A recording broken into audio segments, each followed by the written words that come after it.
Alrighty, good morning, everyone. It is time for weather where you are. We have lots to cover, including the latest on Hurricane Lee. If you've been following us on Atlanta News First, especially in the morning hours, we've been covering Lee pretty extensively, just kind of giving you a heads up, especially if you have friends and family that live up in the Northeast. Maybe you have some travel plans up there. So we're going to cover that. And of course, we're going to talk about what kind of impact that could bring at least the Georgia coastline over the coming days. And we're, of course, going to cover what's going on here at home in North Georgia, some pleasant changes in the form of some cooler air. So clearly lots to cover. Let's talk about it. We are going to start again with Hurricane Lee. That is currently a major Category 3 storm, finally starting to move to the north-northwest. This storm has been lingering just to the east of the Bahamas for several hours, really over 24 hours. It's been a pretty slow moving storm, just churning out over the Atlantic, which will probably help cool the Atlantic waters down a little bit. But still a major Category 3. It's run into a lot of wind shear, a lot of dry air. So this storm has battled quite a bit. Started as a Cat 5, or its strongest rather was a Cat 5. It did go down to a Category 2, now re-strengthening. So this storm has kind of been all over the place, and its track has been really tricky as well. We'll talk about why as we go through this here in the next couple of minutes. So again, the storm will continue to weaken. That cold front that is pushing to our south is going to help add some wind shear to the atmosphere. And essentially what wind shear does is tear apart storms. Storms need to be vertically stacked, very organized in order to maintain strength and gain strength. And when you have wind shear, that completely disorganizes the storm and helps weaken them. So that's essentially what's going to happen. Of course, this is also going to move into some cooler water as well. Already some tropical alerts for Bermuda because they will be on the right side of this storm. So they will have some sort of impact, especially from the outer bands. So maybe some severe weather, heavy rain, and some gusty wind. So this storm is forecast to continue to ride along the Atlantic coast, parallel it all the way through Friday. But then notice you see that kind of turn that it could take, potentially moving inland towards Maine. So that's something that meteorologists up in the Northeast are definitely going to be paying very close attention to. We'll watch it too because we know a lot of you probably have friends and family who live up in that region.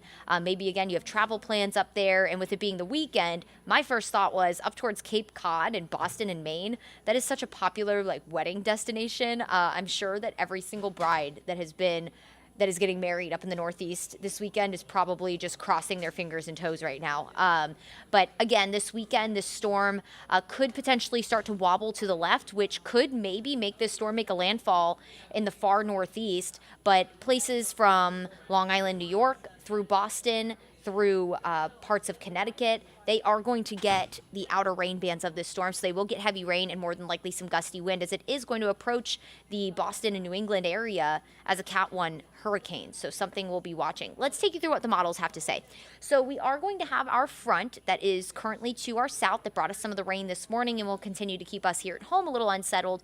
That'll be draped along the coast, and that is helping steer and keep Lee off the coast. So that's kind of our saving grace here at home.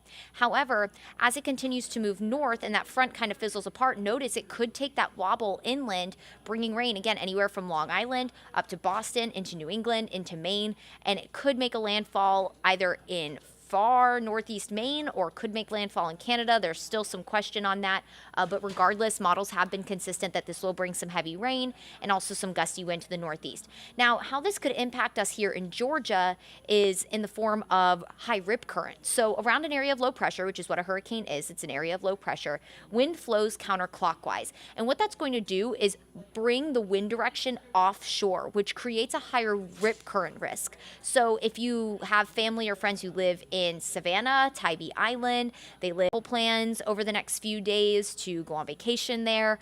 Keep in mind the rip current risk is going to be high, so you'll want to pay attention to any of the flags that lifeguards have posted and make sure that you are following that, because if they tell you not to go in the water because of the rip current risk, because of the wave heights, if you are a boater, maybe they'll have a small craft advisory, so certain size boats shouldn't be out over the water. That's something you'll want to be paying attention to, because while Lee isn't going to make a direct impact along along the Atlantic coastline here in the southeast. It's going to have we'll have some residual impacts from it in the form of a high rip current risk and also maybe some higher wave heights down from the Florida coast all the way up to the Carolina and Virginia coastline. So just something to keep in mind if you, for some reason, had any travel plans over there in the coming days.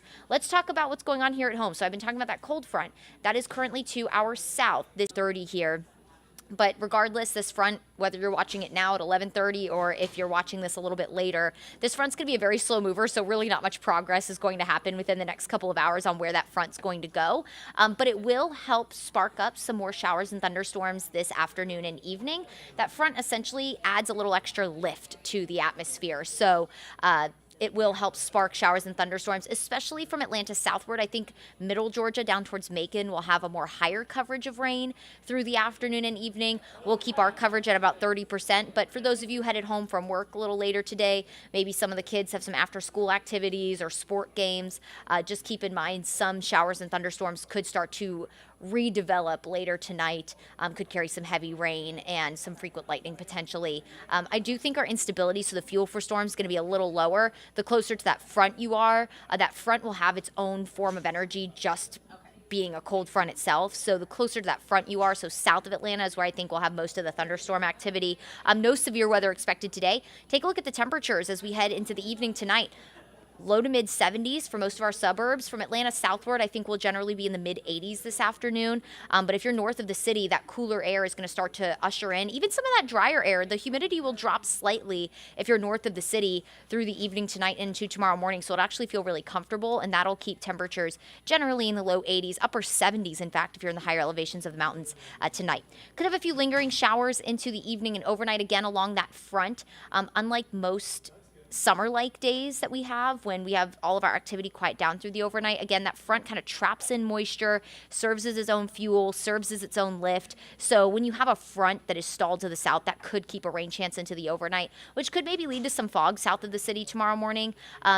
Again, that front not going to be a fast mover, so we'll have partly sunny skies tomorrow, not going to be the most sunny day tomorrow. We'll also have the chance for maybe a few spotty morning showers for your commute. That could also lead again to some fog in the morning. We'll wake up tomorrow generally in the mid to upper 60s. If you're well north of the city, again with that drier air, more than likely low 60s tomorrow for you from places like Ellijay to Blairsville, up into Chattooga County, up towards Pickens and Gilmer County. You could potentially be in the low 60s tomorrow morning. It'll feel a little more comfortable for you.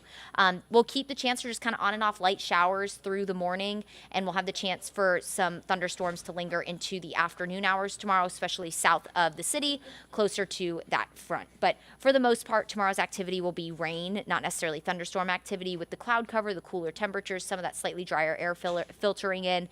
We're not going to have a lot of fuel for storms, but if you're south of the city, as I mentioned, closer to that front, you have the potential for maybe an isolated rumble of thunder. Tomorrow, temperatures generally in the upper 70s to low 80s. So the good news about the rain and the cloud cover and that front being to our south is that our temperatures are going to be on the cooler side. However, since it's not going to be a fast mover and clean sweep the area, we will have that chance for showers Thursday and Friday. Small coverage, about 30 to 20%. So you have any Thursday plans, you have any Friday plans, don't go canceling them, but just know it'll be a little on the cloudy side, might feel a little misty out there, especially in the morning hours, with just a couple of showers possible for tomorrow, mainly in the morning, with a few showers resparking for the afternoon and evening, especially south of the city. Friday, just about 20% coverage. So no big deal, but just something to keep in mind. If you do have any plans, you'll want to just have the First Alert weather app handy. It'll let you know if one of those stray showers rolls over your way or is headed your way. Now, over the weekend, we're going to have a second front come through. This time of year, when we're trying to transition into fall, I always like to say that North Georgia is trying to figure out what season it is right now and where it wants to settle. And in the process of that, you'll get multiple cold fronts come through, kind of like a conveyor belt. So we're kind of in that part of the year when it comes to the seasons where Georgia's trying to settle into fall. It's starting to figure out that we're moving away from summer. So we'll have a second front move in Saturday and Sunday. That'll offer us a 30% coverage Saturday ahead of the front, and then Sunday a 40% coverage of showers and thunderstorms. Monday looks like that dry air finally moves in. That really nice, beautiful fall-like dry air will move in on Monday. Could have a few residual showers on Tuesday, but overall a much nicer, more comfortable pattern on the way as a whole, but especially as we head into next week. So here's a look at your temperatures the next 6 days. Best part about this, we don't have a single 90-degree day on here over the next 6 days. So yesterday we hit 93. We hit 93 on Monday as well. The hot, humid, feeling like the mid-90s is going to be a thing of the past. So again, while you'll notice some of that moisture still in the air the next few days with that front to our south, it's going to be a lot more comfortable because of the cloud cover. You know how different it feels in the sun and in the shade. That cloud cover is just kind of like nature's shade. That's going to make it feel a lot nicer. Mid-80s tomorrow, or today, excuse me. Low 80s Thursday, Friday, Saturday, and Sunday. And we will go back in the mid-80s on Monday. With that drier air in place, that actually allows our temperatures to heat up a little quicker. Dry air heats up and cools off a little quicker than moist air does. So we'll be in the mid-80s on Monday, but nothing we can't handle. Overall, a pretty nice forecast over the next 7 days, despite any kind of rain chance. Let's take a look at your 7-day forecast. We have, again, 30% coverage of storms later tonight, especially from Atlanta southward, closer to that front. But a few pop-up storms even north of the city possible, could carry some heavy rain. As we head through the overnight hours, mid-60s, some of us even in the low 60s, especially if you're north of the city, where that drier air will start to at least slightly usher in for you. Cooler for Friday. Again, we'll wake up in the low to mid-60s, low 80s for afternoon highs. Isolated storms possible Saturday, scattered storms along a cold front that moves in on Sunday. Monday morning, we're going to wake up in the low 60s. It is going to be beautiful. Even Saturday morning. Saturday morning will be super comfortable. So if you are already thinking about the weekend, let's be real, who isn't? Think about maybe having your coffee on your back or front porch on Saturday morning, just taking it outside and enjoying the nice, comfortable morning that's on the way. And that will continue into Monday and Tuesday with highs in the mid-80s, both Monday and Tuesday. So love that we have no 90s. I'm here for it. I am ready for fall. My house is full of pumpkin. It looks like pumpkin spice exploded in there.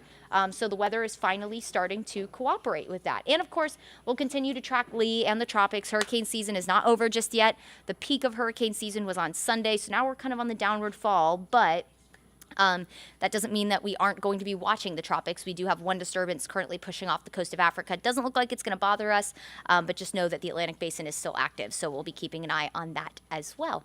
All right, everyone, thanks so much for joining me for Weather Where You Are. I hope you make it a wonderful day. Enjoy the cooler air that seems to be settling in here to North Georgia, and we'll catch you here next time.